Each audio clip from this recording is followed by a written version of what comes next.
एक गुरु का शिष्य बहुत बातूनी था। वह हर समय बातें करता रहता था, दिन भर इधर उधर की बातें करता रहता था और आश्रम के अन्य शिष्यों को सुनाता है। एक शिष्य को गालियां देता है, वह गपशप करता है और दूसरों के साथ अच्छा व्यवहार करने की कोशिश करता है।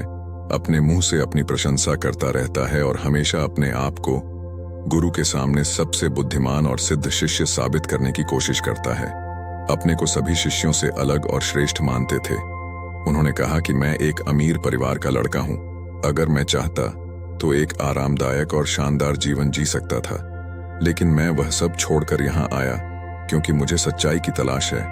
मैं खुद को जानना चाहता हूं, मैं जीवन को जानना चाहता हूं, इसलिए मेरा यज्ञ सबसे बड़ा है। एक दिन के पुजारी ने सभी शिष्यों को आश्रम में बुलाया और कहा कि आप सभी को अगले 1 महीने तक कुछ संकल्प लेना है। इससे आपका संकल्प मजबूत होगा और आप में आत्मबल का संचार होगा।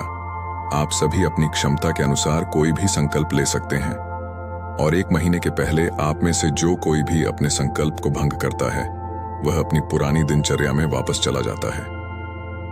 सभी शिष्यों ने अपनी शक्ति के अनुसार बड़े या छोटे संकल्प लिए और गुरु को अपना संकल्प बताकर वहां से चले गए। लेकिन बातूनी शिष्य अपने को सबसे अलग और बड़ा दिखाना चाहता था। तभी वह गुरु की झोंपड़ी में पहुंचा और बोला कि मुझे कोई छोटा संकल्प नहीं करना है, बल्कि अपने जैसा कोई बड़ा और महान संकल्प करना है। कृपया बताएं कि मैं कौन सा संकल्प लूं। उस बातूनी शिष्य की बात सुनकर गुरु मुस्कुरा दिए और कहा, क्या तुम मेरे द्वारा दिए गए संकल्प को पूरा कर पाओगे? क्या तुम्हारे लिए उसे पूरा करना संभव होगा? नहीं, यह तुम्हारे लिए संभव नहीं है। तुम इसे पूरा नहीं कर सकते तो अपना संकल्प खुद खोजो। शिष्य ने कहा, नहीं गुरु, मैं पूरा करूंगा। आप मुझे जो भी संकल्प दें, आप कृपया मुझे बताएं। शिक्षक ने कहा, ठीक है, फिर आप अगले महीने चुप रहेंगे। मुंह से एक शब्द भी नहीं निकलेगा। वह आपका संकल्प है। शिष्य ने कहा, गुरुजी, क्या यह संकल्प है? यह बहुत आसान है, केवल 1 महीने के लिए चुप रहना है। मुझे एक बड़ा संकल्प दें जो मेरे श्रेय के योग्य है, जिसे पूरा करने में मुझे परेशानी हो रही है। गुरु ने कहा, पहले आप इस संकल्प को पूरा करें। शिष्य ने गुरु की आज्ञा का पालन किया। वह उसी समय चुप हो गया और मुड़ा और झोंपड़ी से बाहर चला गया।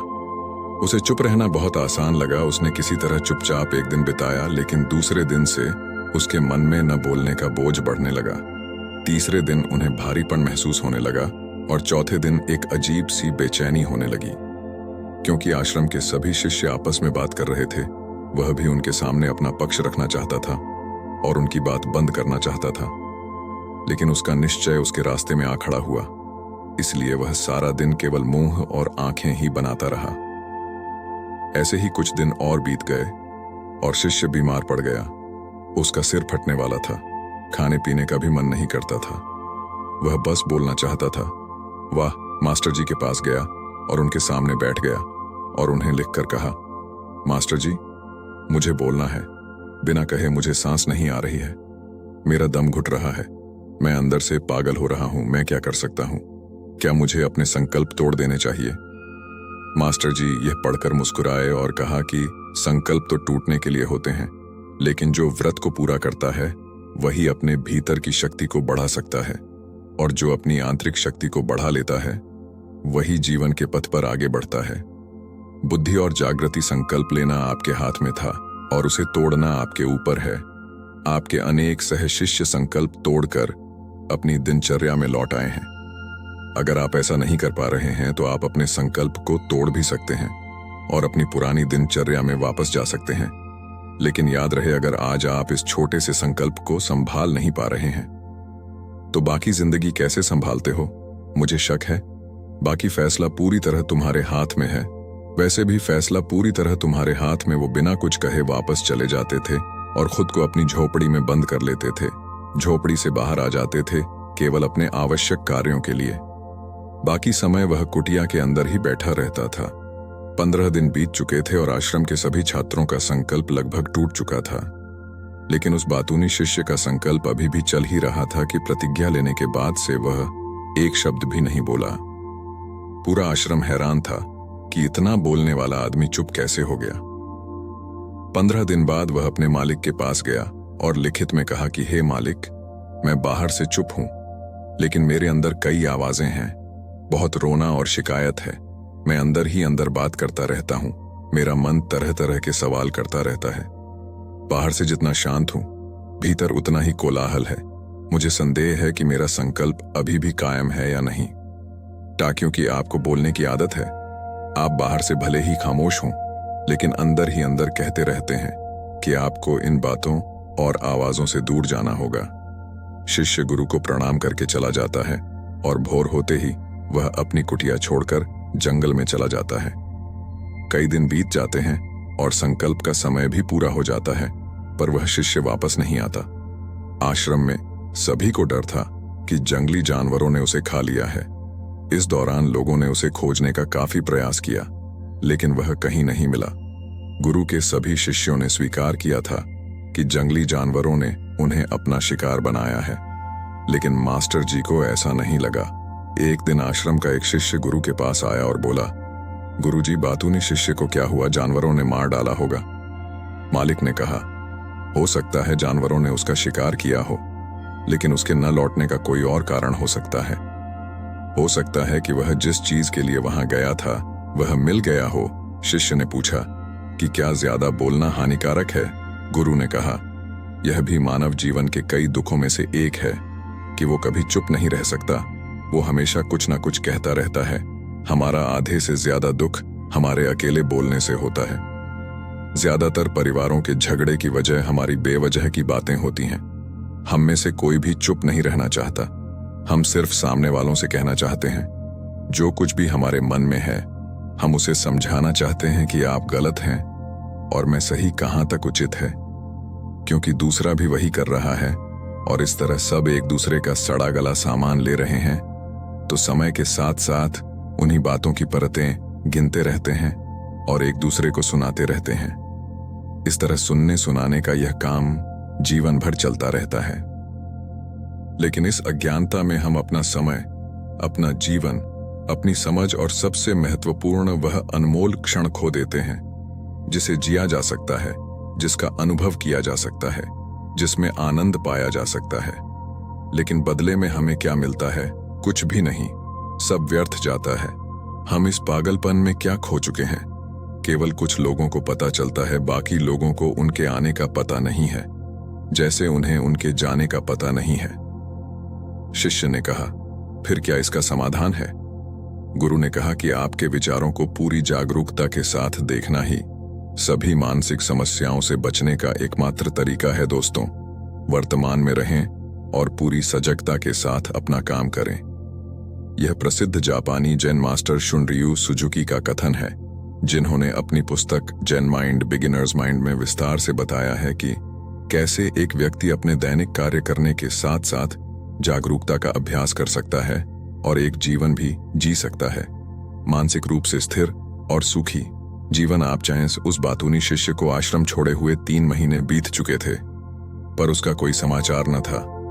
अब तक सब सह शिष्य भी उसके लौटने की आशा छोड़ चुके थे, लेकिन एक दिन वह आश्रम लौट आता है।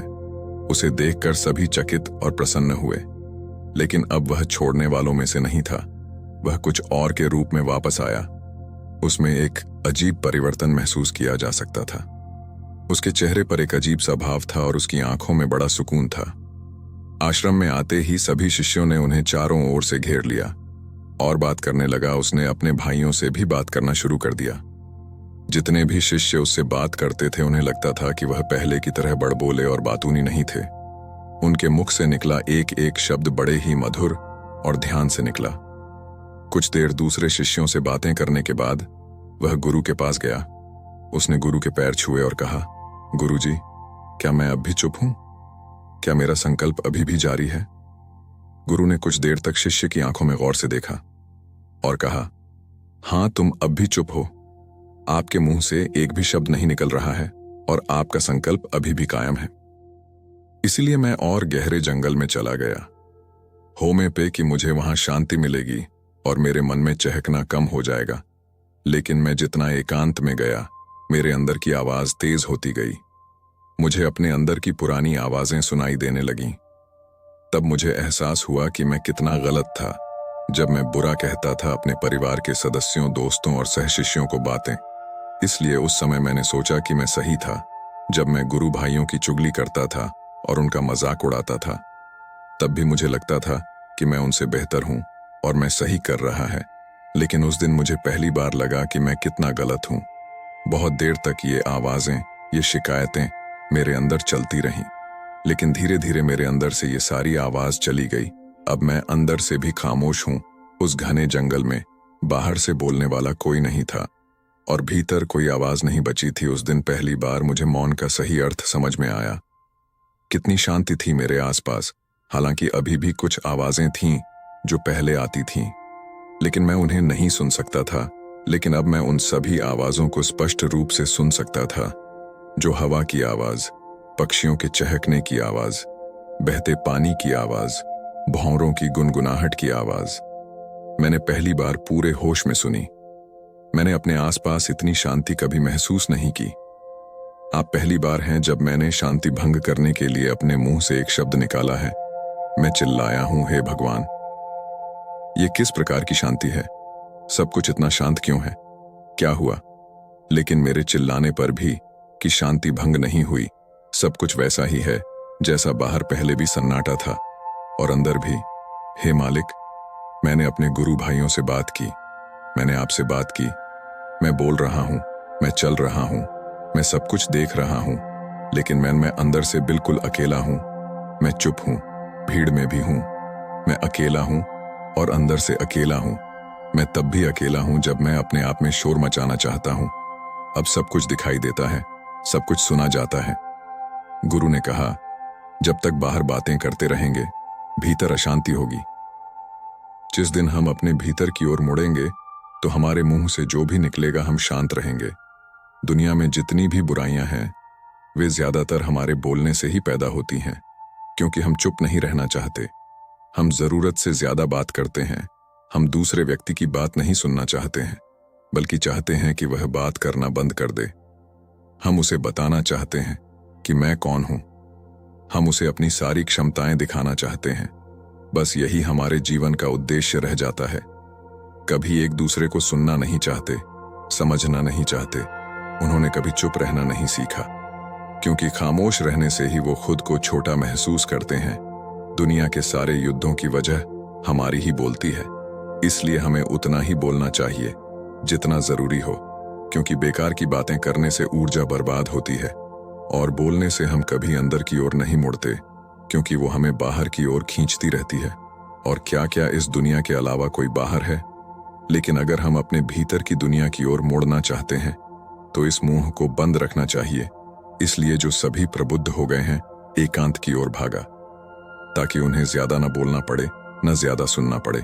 वे अकेले रहें और शांत रहें, ताकि वे आसानी से भीतर की यात्रा कर सकें। लेकिन कोई चाहे तो इस दुनिया में रहकर भी एकांत में रह सकता है, शांत रह सकते हैं, लेकिन इसके लिए उन्होंने अपनी ऊर्जा बचाई होगी, जिसे वे व्यर्थ की बातों में बर्बाद कर रहे थे। दोस्तों, इस कहानी की सीख यह है कि व्यर्थ बोलने से आपकी ऊर्जा नष्ट होती है, और ऐसा कहना हमें वापस भीतर नहीं जाने देता, क्योंकि यह हमें बाहर की ओर झुकाए रखता है। और जो अपने भीतर यात्रा करना चाहते हैं, उन्हें अपना मुंह बंद रखना चाहिए। मुझे आशा है कि आपको यह कहानी पसंद आएगी और आपको बहुत कुछ सीखने को मिला होगा। धन्यवाद।